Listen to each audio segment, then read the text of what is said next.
at your next blooper. Card Ninja.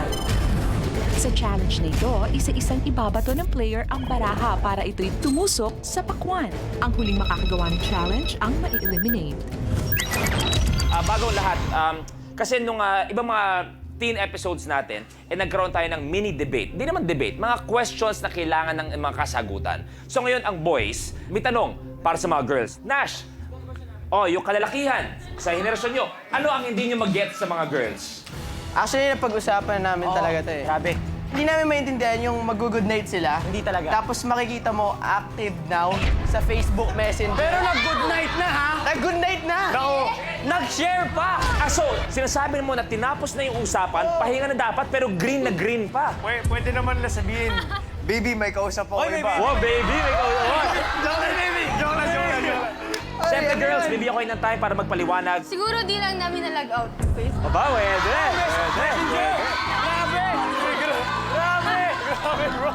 Minsan, hindi kami interesadong kausapin ka. Aray! Maika, ikaw. Maika. Hindi naman lahat ng babae ganyan. Ay, ang ganda. Okay. At least naklaro natin yung issue na yan, so pwede kayo pumuesto. Mamaya, ang mga girls naman na may katanungan para sa boys. Okay, isa lang kailangan magawa at magstay. This is Card Ninja. Let's do this. Bye, guys. The game begins in 3, 2, 1. Go!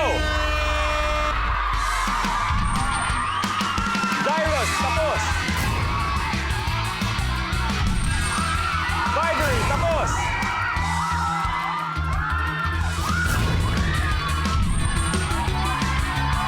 Kisses, tapos. Camille, tapos.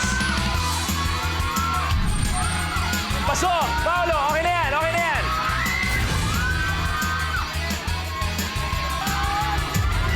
Nash versus Micah.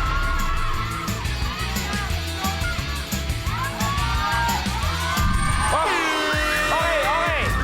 Nagstay. Micah, tama na. Awat na. Micah, your game's over. Micah, maraming salamat. Meron ka namang 70,000 pesos. Thank you very much. At malayo man siya, buhay na buhay pa ang laban niya, pasok pa rin si Kisses!